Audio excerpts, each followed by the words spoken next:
Bonjour à tous et bienvenue sur NetProf. Donc toujours en continuant notre module 1 de balisage, ça se termine bientôt, je vous rassure. On va étudier donc aujourd'hui tout ce qui est pictogrammes, les musoirs et les ponts. Alors les pictogrammes c'est quoi? Les pictogrammes c'est des dessins en fait, c'est des dessins pour donc il n'y a pas plus parlant qu'un dessin, et donc ça vous décrit, par exemple, on va le voir dans la suite, je vais vous passer une petite diapo avec tous des dessins.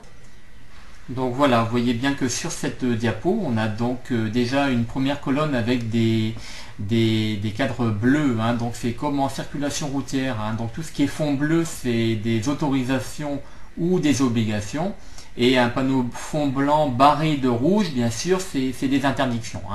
Bon, petite particularité pour le dernier petit dessin en bas, où vous voyez qu'il est marqué 5 NDF, donc c'est des nœuds, 5 nœuds, c'est en fait un panneau de limitation de vitesse. C'est ce qu'on trouve d'ailleurs quand on arrive du large, quand on rentre dans un port.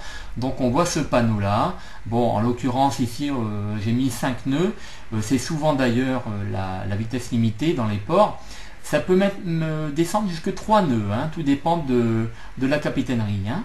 Voilà. Bon, alors après, si on remonte, on part du haut là, vous voyez, donc les dessins ils parlent d'eux-mêmes. Vous voyez que le premier à gauche, ça représente un jet ou un scooter. Donc en fait c'est pour matérialiser par exemple un départ, un chenal traversier, vous voyez, pour imaginons on a un loueur de jet ski, il faut bien qu'il travaille cet homme, donc on lui a créé un chenal traversier, et c'est uniquement à cet endroit là que il peut sortir de la plage et donc se rendre au-delà des 300 mètres pour pouvoir naviguer. Ensuite, vous voyez le panneau du dessous, ça représente une hélice, donc c'est pareil, c'est pour tout ce qui est bateau, embarcation à moteur. Donc il y a des endroits où les moteurs sont interdits. On a le panneau de droite. Ensuite, on a le ski nautique, là c'est pareil, on a un petit chenal traversier avec un ponton pour le ski nautique, et automatiquement on trouvera ce petit pictogramme à cet endroit-là. Pour les planches à voile, pareil, on aurait pu trouver aussi un pictogramme avec un petit voilier, ça aurait été strictement identique. Donc vous voyez, quand on trouve un chenal traversier, les gens qui veulent, sur une plage qui est dédiée à la baignade, s'il y a des gens qui veulent faire du 420 ou du petit voilier, des petits dériveurs, ils peuvent, du moment qu'ils voient ce panneau bleu avec le petit pictogramme qui leur correspond, alors soit de la planche à voile, ou on aurait eu un petit voilier, ça aurait été strictement identique. Par contre, dès que sur une plage, on voit les panneaux fond blanc barré de rouge, malheureusement ça interdit les activités sportives décrites sur le fameux pictogramme. Bien, voilà, donc pour ce qui est des pictogrammes. Donc maintenant continuons sur les musoirs. Alors les musoirs c'est quoi? Les musoirs, vous voyez, quand on parle de museau, le museau d'un chien par exemple, ou d'un chat, c'est plutôt d'un chien d'ailleurs, c'est une partie assez comme ça, vous voyez. Donc un musoir c'est le bout, c'est la pièce qu'on va mettre sur le bout d'une jetée ou d'une digue. Alors imaginons dans les ports, en général c'est sur les grands ports, ports de commerce, parce que les ports de plaisance ils ont beau être gros, en général il n'y a pas ce genre de choses, mais c'est surtout pour tout ce qui est port de commerce, port de pêche, qui accueille également des plaisanciers. Là, par exemple, je sais pas, pour ceux qui connaissent un petit peu dans le nord, Boulogne-sur-Mer, par exemple, ils vont tout de suite comprendre. Donc on a des mols et des jetées avec des bassins à n'en plus finir. Donc imaginons, on a une jetée comme ça. Nous on arrive ici de la mer, on rentre dans le sens conventionnel. Et puis alors on a un mol par ici, il faut pas trop y aller parce que c'est réservé à un bassin de, je ne sais pas, de carénage ou autre, voilà. Et puis ici par exemple ça continue, on a d'autres mols, puis hop on a une autre jetée ici, voilà, avec par exemple un grand bassin pour la plaisance. Dans ce cas là, au lieu de vous mettre une bouée, comme on a déjà vu, vous savez, des bouées latérales d'entrée de chenal, et là on va vous mettre ce qu'on appelle des musoirs. C'est quoi en fait? C'est des grandes plaques hein, qui reprennent d'ailleurs les formes et les couleurs des latérales, hein, la latérale bâbord rouge, hein, de forme cylindrique, pardon, et la latérale tribord qui est conique de couleur verte. Et bien là c'est pareil, on va trouver ça. Alors imaginons ici que on veut en fait que les bateaux prennent ce sens de circulation là. Et bien ici, hein, au bout de cette jetée là, voilà, je vous mets une petite flèche, on va trouver donc un rectangle rouge comme ceci. Et tout bon marin sait très bien que lorsqu'il rentre au port, dès qu'il voit un rectangle ou un cylindre rouge, bah, il doit le laisser sur bâbord et donc passer à tribord. Voilà. Ensuite, bon, imaginons qu'on ait donc une autre digue ici comme ça. Voilà. Hein. Ben là, on va trouver quoi d'après vous? Ben effectivement, on va trouver le pendant de celle-ci, c'est-à-dire le fameux cône vert. Voilà. Hein.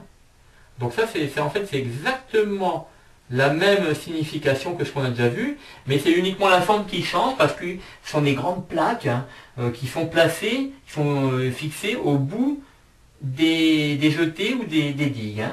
Alors, petite particularité quand même, pour ce qui est des musoirs uniquement. Hein, ici, bon, pour le bâbord, ça ne change pas, il n'y en a qu'un, c'est lui. Ici à tribord, alors il y a toujours le cône vert, et en plus, on peut trouver, hein, les deux couleurs sont admissibles, un cône également, mais noir. Alors bon, ne me demandez pas pourquoi ils ont mis ce truc là, parce que bon, c'est vrai qu'ils auraient très bien pu garder le vert, hein, pourquoi ils ont dû mettre en plus celui-là. J'en sais rien. Bon, peut-être que, je sais pas, comme on arrive sur l'arrière-plan du port, il y a des arbres, il y a des pelouses, je ne sais quoi. On pourrait confondre le vert du panneau, on distinguerait pas bien, donc du coup ils ont mis ça. Bon, parce que c'est un tout petit peu cerclé de blanc aussi, hein, donc ça se détache bien. Bon, peut-être que c'est dû à ça. Maintenant, j'avoue que bon, je vois pas trop. Alors, donc ça c'est pour la journée. La nuit.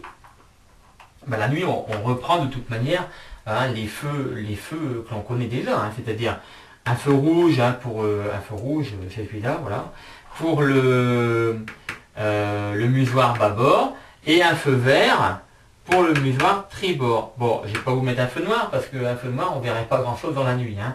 Donc c'est bien un feu vert, hein, pour la nuit. Voilà. Donc, alors, maintenant, pour ce qui est des ponts, alors, les ponts, c'est pas difficile. Alors, par contre, vous allez me dire des ponts, bah, comment ça se fait? On est en pleine mer, on va pas trouver des ponts ou ce genre de choses. Bah si, parce qu'effectivement, nous ici, on travaille sur le permis côtier, on fait pas le fluvial. Mais pourtant, bah, vous pouvez quand même rencontrer des ponts. Dans quelles circonstances? Eh ben, dans la circonstance suivante, c'est ce qu'on appelle des bras de mer. Hein. Vous avez des bras de mer qui arrivent sur une ville un petit peu en intérieur. Hein. Donc c'est toujours considéré comme le domaine maritime. Hein. Et de ce fait-là, bah, vous avez, bon, je vais vous dessiner un pont. Alors là, imaginons on a une route au-dessus, hein, et puis bah, là, on a, allez hop, voilà, les deux piliers, hop, voilà. Hein. Alors, bah, par exemple, je sais pas moi, les personnes qui sont du côté de l'OD, bah, tout de suite, ils vont bien comprendre de quoi on parle. Hein. Alors, là, sur les ponts, on va trouver exactement le même balisage. Alors, en l'occurrence, des panneaux fixés, hein, sur les piliers. Alors, on va trouver dans le sens conventionnel, hein, la preuve, hein, je vous mets bien le bâbord rouge ici. Hein. Et puis, sur tribord, eh ben, pareil, hein, on va trouver donc le triangle vert. Et, comme sur les musoirs, vous pouvez trouver un triangle noir également. Hein. Voilà. Alors, la nuit, bah, on va pas changer nos habitudes. Hein. La nuit, c'est pareil. Hein. On va pas vous faire un feu noir. Donc, en fait, vous allez trouver un feu vert. Voilà. De rythme quelconque. Hein. Et, bien sûr, sur bâbord, pour le laisser à bâbord, je veux dire, un feu rouge, comme ceci. Voilà. Alors, Petite particularité pour les ponts, je vais vous faire le niveau de, voilà, hop, ça c'est le niveau de l'eau, ok. Et puis je vais vous dessiner un petit peu le fond. Alors on va faire ça comme ça, imaginons, hop, voilà, hop, voilà, comme ça, bien. Vous remarquerez que j'ai exagérément d'ailleurs modifié les profondeurs d'eau. C'est pour vous expliquer justement la suite. Vous voyez, vous avez trois passages différents possibles. Et vous remarquerez que bien sûr, en fonction du tirant d'eau, un bateau, il va plutôt passer bien sûr entre cette partie-ci, bien sûr, vous voyez. Alors, quand vous regardez bien, ici, effectivement, vous avez la hauteur, le passage qui est beaucoup plus favorable ici. Qu'est-ce qu'on va faire? C'est ce que vous allez trouver justement la nuit. Vous allez trouver sur le pont un feu blanc. Alors là, il peut être un scintillement ou isophase. Et ce fameux feu blanc, c'est lui qui va vous indiquer le meilleur point de passage pour un bateau en fonction de la profondeur d'eau. Voilà donc toutes les petites choses qu'on pouvait dire sur ce thème-là. Merci beaucoup de votre attention et donc à très bientôt, comme toujours, sur NetProf.